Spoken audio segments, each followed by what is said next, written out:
Hola amigos televidentes de la provincia de Bolívar, a través de la señal de Caluma TV, queremos invitarles a participar del siguiente diálogo con el asambleísta Mauricio Proaño.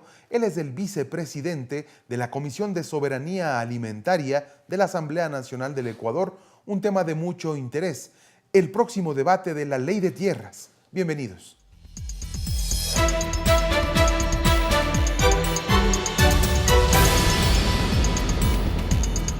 Señor asambleísta, muchas gracias por atender esta invitación. Queríamos comenzar preguntándole cuál es el estado en que se encuentra este cuerpo legal, luego de que algunas organizaciones sociales campesinas han presentado sus propuestas y ya está en el seno de la comisión legislativa pertinente, que es la Comisión de Soberanía Alimentaria, que usted es el vicepresidente. Por favor. Sí, bueno, gracias por la entrevista. Una de las cosas importantes es que hubieron 5 leyes que se presentaron a la Asamblea, una de ellas por motivos ciudadanos, ¿no? Como fue la ley de la red agraria. Tenemos un mandato del CAL, de la Asamblea, de que hagamos una sola ley y presentemos ya para primer debate.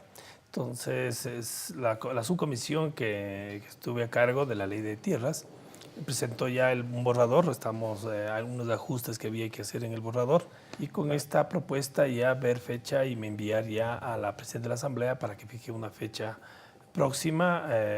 Pensamos que será entre fines de octubre e inicios de noviembre para entrar al primer debate. Al primer debate. La ley de tierras, una ley socioeconómica, tengo entendido, que busca catalogar las tierras productivas y entregarle a la mayor cantidad de personas para que tengan un medio de sustento.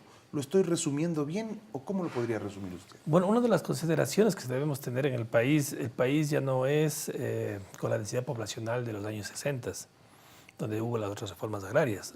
En los 60 había cerca de 3 millones de habitantes y 12 millones de hectáreas, 12 millones y medio de hectáreas de agricultura. Hoy tenemos 15 millones de habitantes y la superficie se ha reducido. Y se ha reducido, y esa es la lógica que está en todo el mundo. Entonces, la propuesta de ley no tiene que ir a un enfoque como las reformas agrarias anteriores, porque no estamos en esas condiciones. Hoy se tiene que dar prioridad a la productividad, porque el problema que hay que resolver es con menos tierra, con más gente que alimentar, aumentar la producción. Y la única forma de aumentar la producción en menos superficie es con productividad. Y es por eso que la ley tiene que tener también un límite para no retasear más la tierra como en el Ecuador. Estamos proponiendo la unidad productiva familiar, donde sea el mínimo que una familia puede vivir decentemente y dignamente en el campo cuando se entregue las tierras, ¿no? Y en el límite superiores, en lo que es latifundio, que dice la Constitución que se elimine el latifundio, en ese tema hay que aplicar lo que dice la Constitución, es la función social y la función ambiental de la tierra, si cumple o no cumple con estas dos funciones para poder tener opciones de afectación, ¿no?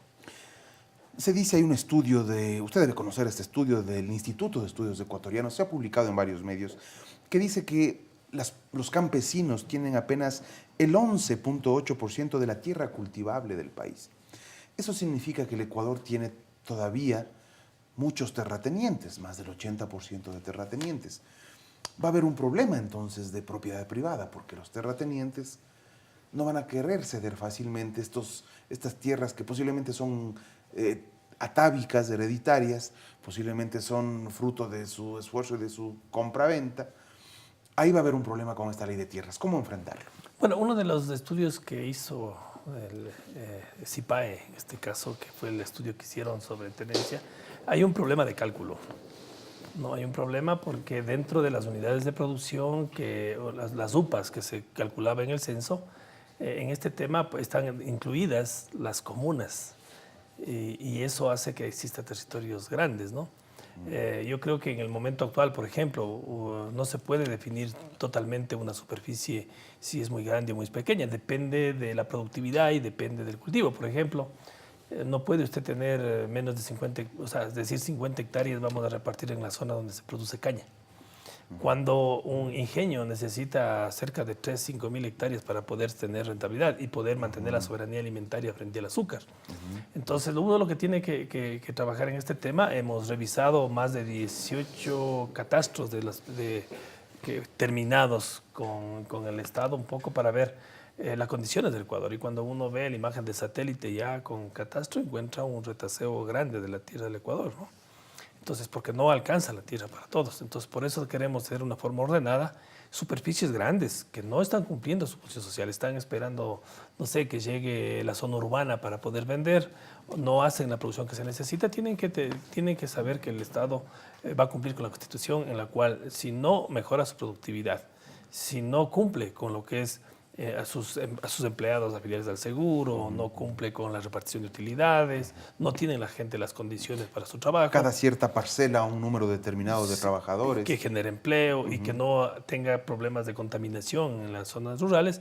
Entonces ahí esas personas sí van a tener que tener un cuidado, pero los demás creo que si cumplen con estas dos condiciones no tendría ningún problema, ¿no? ¿Qué dice la Constitución al respecto? La Constitución es muy clara, dice, bueno, se prohíbe minifundio y eso tiene lógica porque el retaseo de tierra a superficies tan pequeñas no resiste el ingreso para una familia que viva dignamente. Por eso es que proponemos la unidad productiva familiar, una unidad que es el mínimo que se puede entregar a una persona, a una familia donde puede obtener de la producción, dependiendo de cada condiciones agroecológicas, tenga por lo menos que genere 2 salarios básicos al mes, pague de su tierra, por eso la tierra es comprada, y lo que es una utilidad para recapitalizar su unidad. Esos serían los límites. Hoy existen muchos minifundios, ahí se trabajará en políticas de asociatividad, de enlaces, de cooperativismo para que puedan avanzar los minifundios. Pero de ahí para tierras que se puedan entregar por no cumplir la función social ambiental, entonces se aplicará lo que es, ahora hay todo un proceso técnico para eso, ¿no? Uno puede analizar desde la composición de los empleados, las condiciones de los empleados, la producción.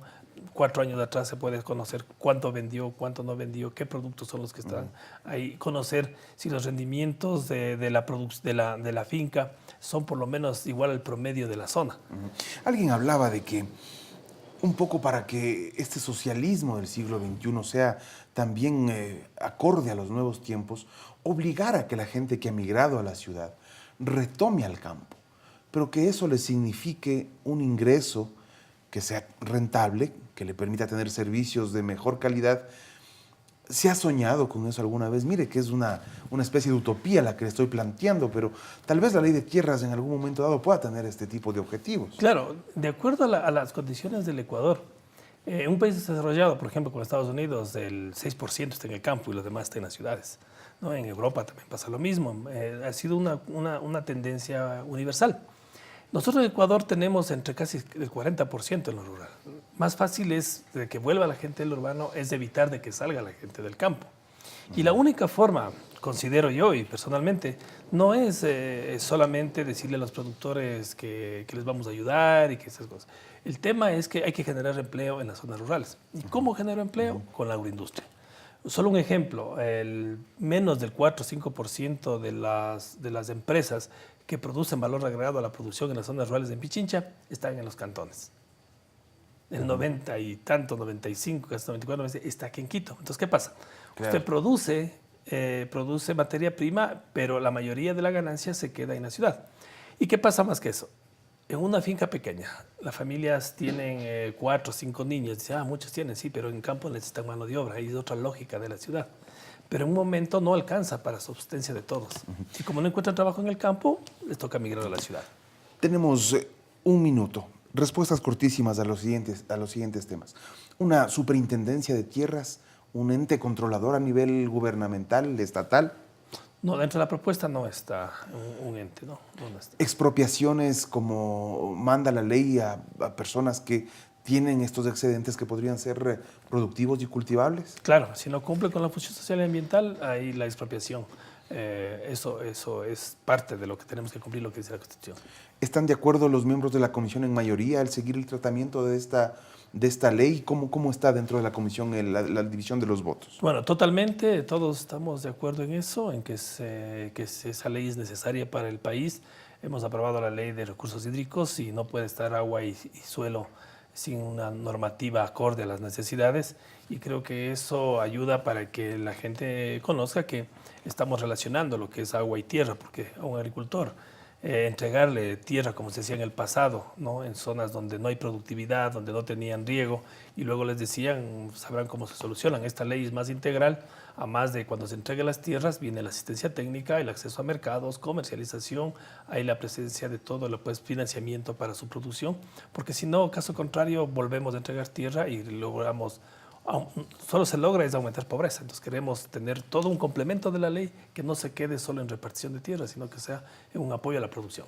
El Ecuador, un país que sin duda tiene los mejores territorios para ser cultivados, para tener sembríos, para tener gran producción. De ahí que una ley de este tipo sin duda beneficiará a todos los ecuatorianos. Gracias por esta oportunidad. Hasta pronto.